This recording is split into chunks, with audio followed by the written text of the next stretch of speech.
Video کے نیچے subscribe کے بٹن پہ کلک کریں، بیل کے آئیکن پہ کلک کیجئے تاکہ ہر نئی ویڈیو کی نوٹیفیکیشن آپ کو مل جائے۔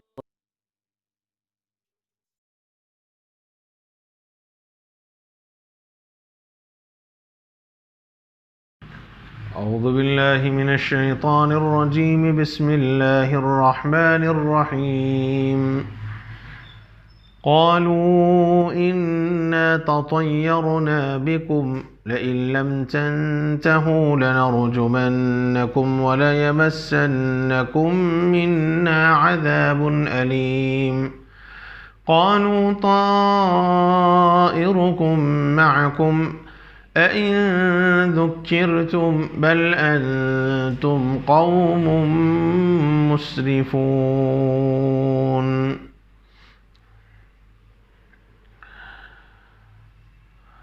جیسا کہ کل کی مجلس میں یہ بات آئی کہ عمومی اعتبار سے اللہ کے نافرمان یا اہل باطل جب دلائل کے اعتبار سے اہل حق کا سامنا نہیں کر پاتے تو نتیجہ یہ ہوتا ہے کہ اب وہ لوگ سرکشی پر آمادہ ہوتے ہیں۔ قرآن مجید کی اگر مختلف آیات کو دیکھا جائے تو ہر نبی کے ساتھ یہ چیز پیش آئی ہے۔ قرآن مجید نے نبیوں سے متعلق یہ بات عرض کی ہے۔ اللہ رب العزت نے یہ فرمایا کہ آیت کا ترجمہ دیکھ لیا جائے۔ قالوا، ان لوگوں نے کہا، جب نبیوں نے کہا کہ ہمارے اوپر تو صرف پہنچانا ہے، اللہ کا پیغام کھلے طور پر ذکر کر دینا ہماری ذمہ داری ہے، تو ان لوگوں نے یہ کہا کہ انا تطیرنا بکم، ہم تم کو منحوس سمجھتے ہیں، ہم تم کو نامبارک سمجھتے ہیں۔ اور دوسری بات یہ کہی کہ اگر تم باز نہ آؤ گے، یعنی یہ جو تم نے سلسلہ اپنا چلا رکھا ہے، توحید کا پیغام یا توحید کی بات تم جو عرض کر رہے ہو، اگر تم اس سے باز نہیں آؤ گے تو ہم تم کو سنسار کر دیں گے، پتھر مار مار کے ہلاک کر دیں گے۔ اور اتنا ہی نہیں، ہماری طرف سے تم کو انتہائی دردناک اور بہت تکلیف دہ سزائیں بھی تم کو ملیں گی۔ یہ ان لوگوں نے بات عرض کی۔ اللہ رب العزت نے قرآن مجید کی اس آیت شریفہ کے اندر یہ بات عرض کی کہ ان لوگوں نے ہر وقت، یہ نئی بات اس قوم کے متعلق نہیں ہے، ہر قوم نے اپنے نبیوں کے ساتھ اسی قسم کی بات کہی ہے۔ اگر آپ دیکھیں قرآن مجید نے عرض کیا فَإِذَا جَاءَتْهُمُ الْحَسَنَةُ قَالُوا لَنَا هَذِهِ وَإِن تُصِبْهُمْ سَيِّئَةٌ يَطَّيَّرُوا بِمُوسَى وَمَن مَّعَهُ۔ اللہ تعالیٰ نے حضرت موسیٰ علیہ السلام کے بعد عرض فرمائی کہ ان لوگوں کا علم یہ تھا کہ جب ان کے پاس حضرت موسیٰ علیہ السلام کی طرف سے کوئی نیکی آئی، کوئی اچھائی آئی، یعنی کوئی ان کے مزاج کے موافق کوئی چیز ملی، راحت کی چیز ملی، تو کہا قالوا لنا هذه، کہ یہ تو ہماری وجہ سے آئی ہے۔ اور اگر ان کو کوئی مصیبت پہنچتی تھی وَإِن تُصِبْهُمْ سَيِّئَةٌ، اور اگر ان کو کوئی مصیبت پہنچتی تھی، ناگوار چیز کوئی پہنچتی تھی، تو يَطَّيَّرُوا بِمُوسَى وَمَن مَّعَهُ، تو وہ موسیٰ اور موسیٰ علیہ السلام کے ساتھ والوں سے بدشگونی لیا کرتے تھے، بدفعلی لیا کرتے تھے، یعنی یوں کہتے کہ یہ نحوست، تمہاری نحوست کی وجہ سے یہ چیز آئی ہے۔ اسی طرح حضرت صالح علیہ السلام کے حال کو آپ دیکھیں، قرآن کہتا ہے تطیرنا بک وبمن معک، ان لوگوں نے یہ بات عرض کی قوم صالح علیہ السلام نے کہ ہم تم سے اور تمہارے ساتھ والوں سے ہم نحوست لمشتے ہیں۔ گویا قرآن مجید نے یہ بات عرض کی کہ ان لوگوں کا مزاج اور ان لوگوں کا عالم یہ ہے کہ ہم تم کو منحوس سمجھتے ہیں، انا تطیرنا بکم، ہم تم کو منحوس سمجھتے ہیں۔ حضرات علماء نے یہ بات فرمائی ہے کہ جب ان لوگوں نے اللہ کی نافرمانی کی، نبیوں کو جھٹلایا،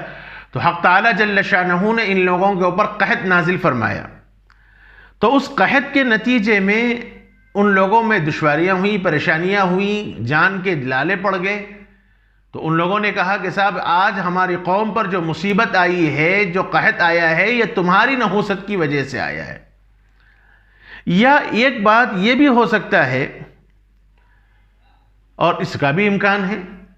کہ جب کسی جگہ کوئی نئی بات پیش کی جاتی ہے، یعنی سارا معاشرہ، ساری سوسائٹی کسی ایک بات پہ ہو اور ایک آدمی کو ایک نیا پیغام دے، ایک نئی بات پہنچائے، تو جو لوگ قبول کرنا چاہیں کریں اور جو لوگ نہ قبول بھی کریں، لیکن لوگوں میں چرچا ضرور ہوتا ہے کہ صاحب فلاں صاحب اس قسم کی باتیں کر رہے ہیں، فلاں صاحب اس قسم کی باتیں کر رہے ہیں۔ تو جب چرچا ہوگا تو لا محالہ لوگوں میں اختلاف اور انتشار پیدا ہوگا۔ کچھ لوگ ان کی بات مانیں گے، کچھ لوگ ان کی بات نہیں مانیں گے، کچھ ان کی تائید میں جائیں گے، کچھ ان کے مخالفت میں آئیں گے۔ تو نتیجہ یہ ہوگا کہ جو اتحاد تھا آج تک، اب وہ اتحاد نتیجہ اختلاف میں ببھرے گا، لوگ اختلافات کے شکار ہوں گے، اور اس اختلاف کے نتیجے میں جو ایک طرح کا جھگڑا ہوا، ایک طرح کا فتنہ ہوا، تو ان لوگوں نے یہ بات عرض کی کہ آج ہماری قوم کے اندر یہ جو فتنہ فساد پھیل گیا، آج ہماری قوم میں جو اختلافات پیدا ہوئے، اس کی وجہ تم ہو، تمہاری وجہ سے ہوا، لہذا تم ہماری نگاہوں میں بڑے منحوس ہو۔ اِنَّا تَطَيَّرْنَا بِكُمْ۔ اور پھر اس کے بعد دھمکی دی کہ اگر تم اس قسم کی حرکتوں سے باز نہیں آؤ گے، تم یہ اپنی بات نہیں چھوڑو گے، تو پھر ہم تم کو ہلاک کر دیں گے، پتھر مار مار کر تم کو ختم کر دیں گے، اور اس کے علاوہ اور بھی بے شمار تکالیف اور بے شمار تکلیفیں ہم تم کو پہنچائیں گے۔ تو اس کے جواب پہ نبیوں نے بس اتنی بات عرض کی، قالوا طائرکم معکم، نبیوں نے یہ بات عرض کی کہ تمہاری نحوست تمہارے ہی ساتھ ہے، یعنی یہ ہماری وجہ سے نہیں آیا۔ تمہارا یہ کہنا کہ یہ نحوست تمہاری وجہ سے، ہماری وجہ سے آئی ہے، تو یہ تمہاری غلط فہمی ہے۔ نبیوں نے یہ بات کہی کہ یہ نحوست تو تمہاری وجہ سے ہے۔ اگر تم حق بات قبول کر لیتے، اللہ تعالیٰ کا پیغام تم مان لیتے، قبول کر لیتے، تو نتیجہ یہ ہوتا کہ یہ اختلافات نہیں ہوتے۔ تمہارا اس کو قبول نہ کرنا، اس کے نتیجہ یہ ہوا کہ اللہ رب العزت والجلال نے مختلف قحط کے اندر، مختلف آزمائشوں میں تم کو مبتلا فرمایا۔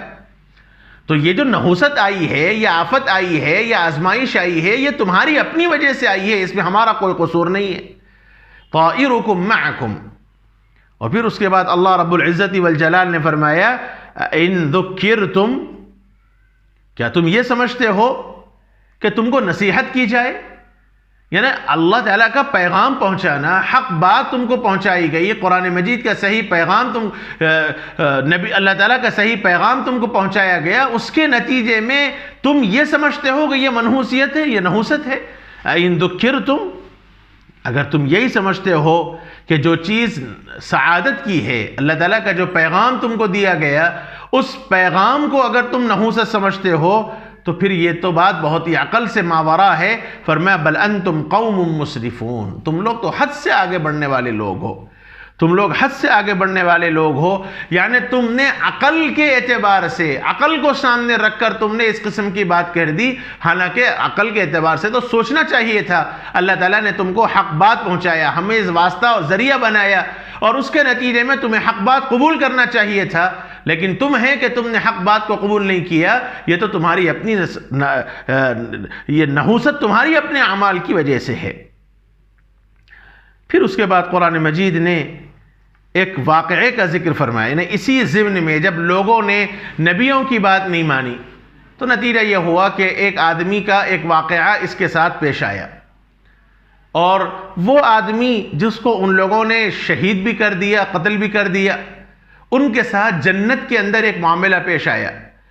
جنت میں کیا معاملہ پیش آیا اور یہ آدمی کون ہے جن کو قتل کر دیا گیا، یہ ساری تفصیلات ہیں جو انشاءاللہ ایک لمبا واقعہ ہے، اس کی تفصیل انشاءاللہ اگلی مجلس میں ہوگی۔